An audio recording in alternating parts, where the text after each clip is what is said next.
Hi guys! Konnichiwa! Gagawa po tayo ngayon ng teriyaki fish. Ngayon, meron po tayo ditong buri. Ito po, filet na yung nabili natin. Filet lang po yung mabibili natin dito sa Japan. Kasi malaking isda po yan. Sa English po, ang tawag sa kanya ay yellowtail fish or Japanese amberjack. Amberjack. Yun po ang tawag sa kanya. Pwede din po kayong gumamit ng salmon kung gusto po ninyo. Ngayon po, kailangan po natin dito ay ang onion leek o kaya isang bell pepper lang po. Siyempre, kailangan din po natin ng mirin, soy sauce, at yung ating cooking sake. Ngayon po, tuturo ko lang po sa inyo ito. Ako din minsan nahihirapan akong mag tablespoon. Kaya mga 50cc na yan, yung mga ganyan po.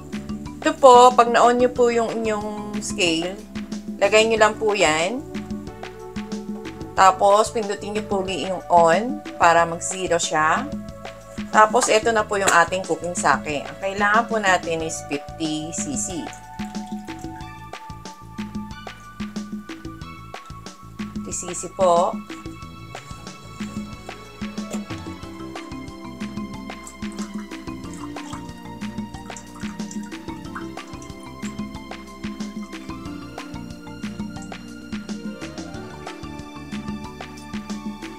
Ayan, 50cc na po siya. Ganyan lang po ang gawin ninyo para mas madali po. Ngayon, itong ating buri, lagyan po lang natin siya ng asin. Budburan po natin ng asin yan, lalo na yung sa balat niya. Nandun po kasi yung lansa niyan. Yung kabilang side din po.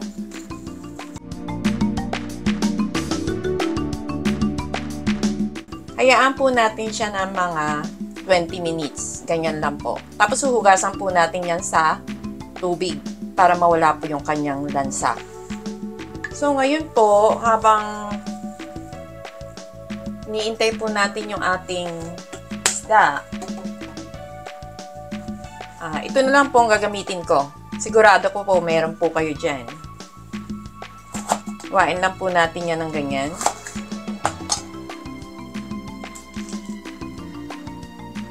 O kasi yung isda natin, teriyaki po, lalagyan lang natin ng kulay. Ano po? Para maganda naman po siya tingnan. Pwede din po kayong gumamit nung yung ginagamit natin sa sinigang na green na sili. Yan po. Basta hiwaan nyo lang po siya ng pagganon. Para hindi siya pumutok pag piniprito nyo. Prito ko kasi natin to sandali. Cut nyo lang po yan ng ganyan.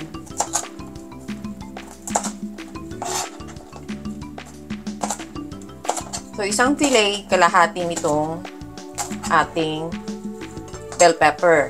Ganyan lang po ang hiwa niya.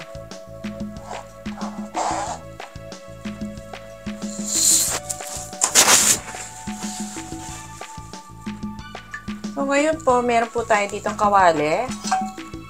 20 cm lang po to. Maliit lang po siya. Turn on na po natin yung heat.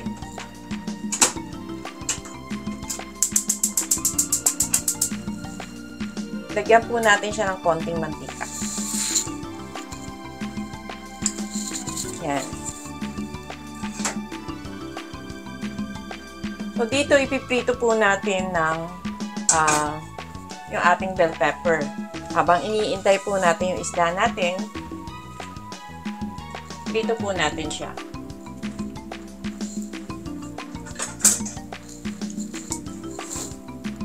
Kaya mainit pa po yung ating kawali.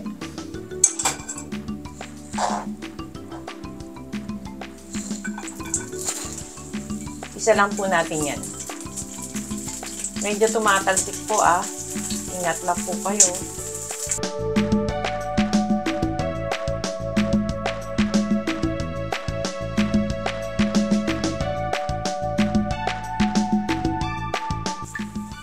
So, ahon na po natin siya dito. Ayan po. Tsaka po natin siya lalagyan ng asin at bonito flakes. Hindi po kasi natin ito isasabay dun sa ating teriyaki sauce.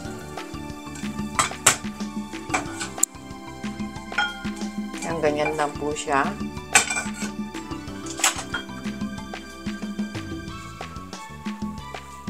O, ayan. Lagyan po lang natin siya ng pinch of salt. At saka itong ating bonito flakes. Itong bonito flakes, mabibili nyo po ito sa mga Japanese store. Konti lang po ang kailangan natin dito. Ganyan lang po. Ayun po. Haluin lang po natin siya. Ganyan. Set aside na po natin siya. So, ayan na po. Nalinisan na po natin yung ating buri. Nugasan ko po yan sa running water. Patry lang po natin siya. Tinanggal po natin yung asin kanina para mawala po yung lansa niya.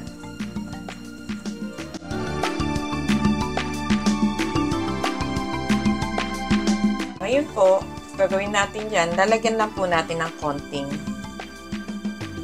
harina. Yan.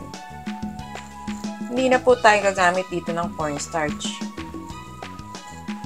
Ito po, konting-konti lang po. Yan.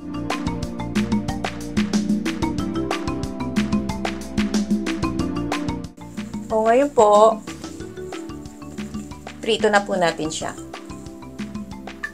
So, yan kanina, nagprito po tayo ng bell pepper. Yan din po yung kawali natin. Yan din po yung mantika. Hindi po tayo nagdagdag. Kaya itayin lang po natin siyang uminit.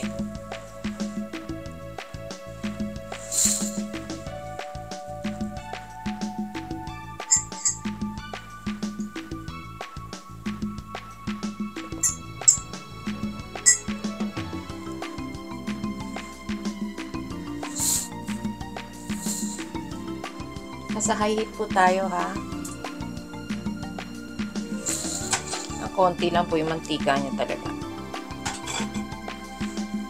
So, ito po, unahin po natin yung pinakaharap niya.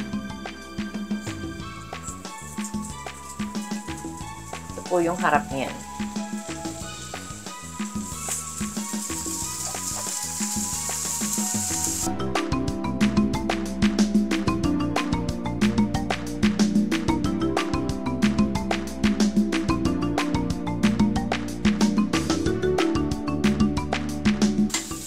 O, hayaan lang po natin siyang maprito ng mabuti. Huwag po natin siya masyadong galawin. O, dagdagan po natin ng konting mantika.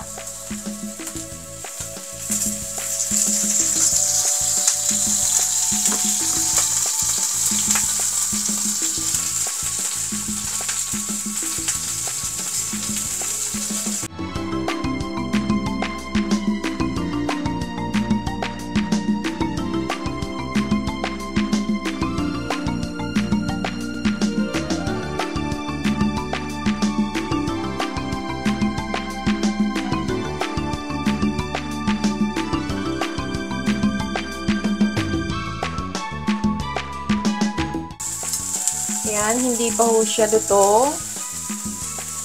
So, ito pong balat niya, pati ng balat niya, ganyan lang po natin yan sa may gilid ng ating frying pan para magkaroon po siya ng maprito rin po siya. Mas maganda po kasi na medyo malutong yung balat niya.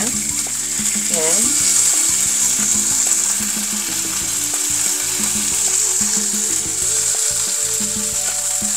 Ingat lang po kasi madali po siyang madurog dahil malambot po.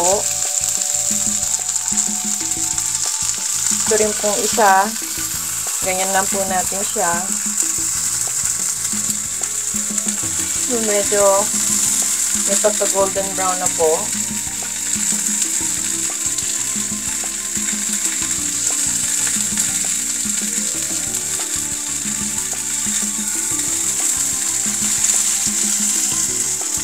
Ayan, okay na po.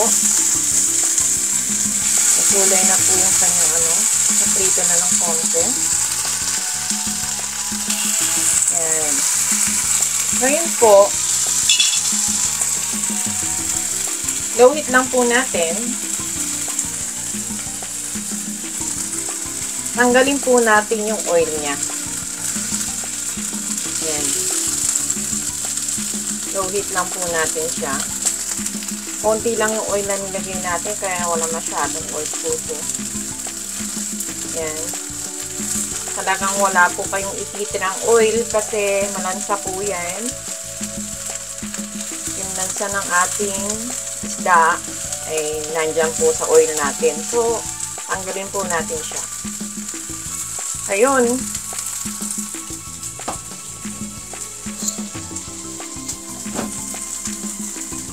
Lagay na po natin yung ating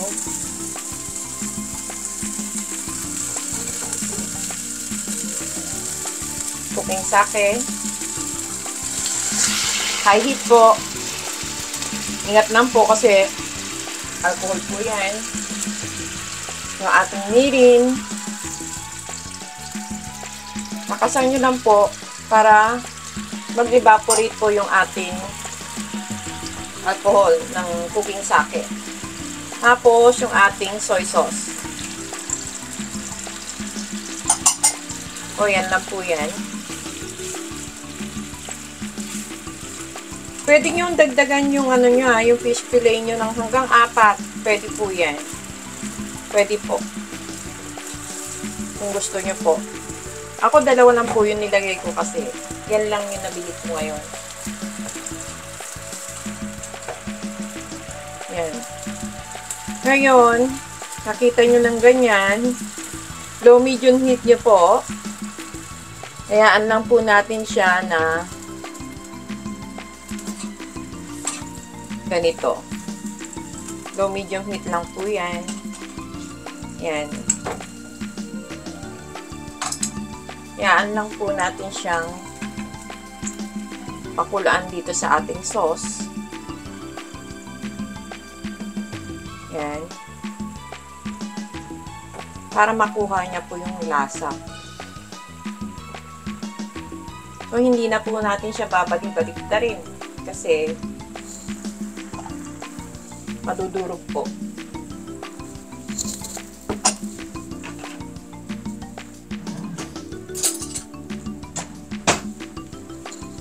So, ngayon habang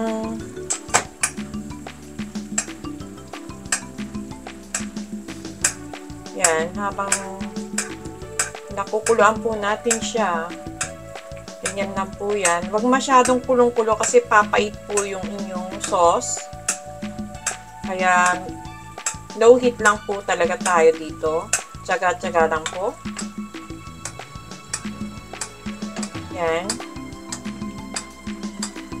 May isang tip nga pag wala ako sa inyo. Kung gusto nyo talaga ng walang... Pero ito alam ko wala na itong hindi na ho siya malansa kasi may cooking sake na nilagay po tayo dito. Ngayon, kung siyempre may mga asawa tayo na ayaw na malansa. No, masyadong po sila sa lansa. So,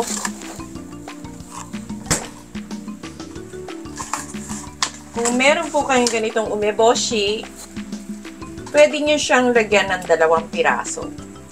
Masarap po yan. Pantanggal po yan ng lansa din.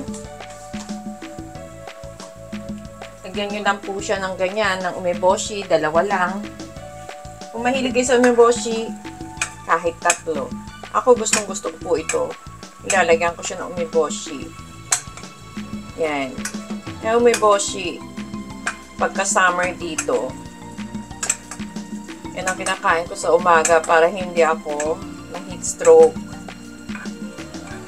Para siyang champoy. No?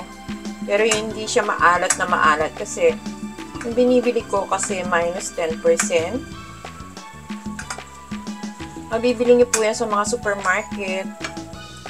Yan. Masarap po siyang kainin. Kaya yan, lagay niyo lang po yan. Yan. Ayun po.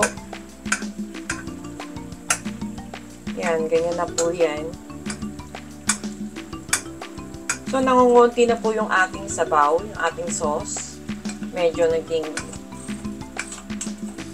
malapot lang siya ng konti. Yan. O, ayaw nyo ganyan din, pwede nyo, yan, ganyan lang po. Yan na po yan. Pwede nyo din po itong lagyan ng ginadgad na labanos. Pang-garnish nyo lang po dito sa may gilid niya. Kung meron po kayo. Mga Hapon, mahilig po sila pagka ganyan teriyaki fish. Nilalagyan po nila ng ginadgad na labanos. Yan, luto na po yung ating teriyaki fish. Lagay na po natin siya sa plate. Turn off nyo na po yung heat. So, ayan, luto na po yung ating teriyaki fish. Lagay na po natin siya dito sa ating plate. Yan lang po yan.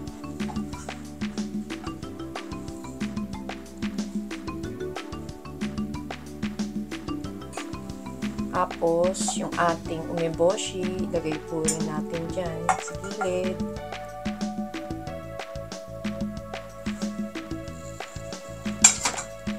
Ayun po, yung ginawa nating bell pepper kanina. Yan, dyan lang po yan. Lagay nyo yan dyan. Pwede din.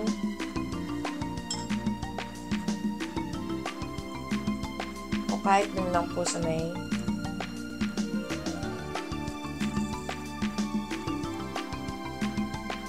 yan, lagay na lang po yan dyan.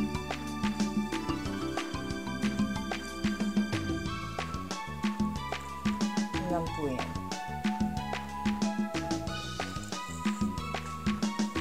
Tapos yan lang po yung ating ginawa ngayon. So, gawa na po yung ating teriyaki fish. Lagyan lang po natin siya ng ating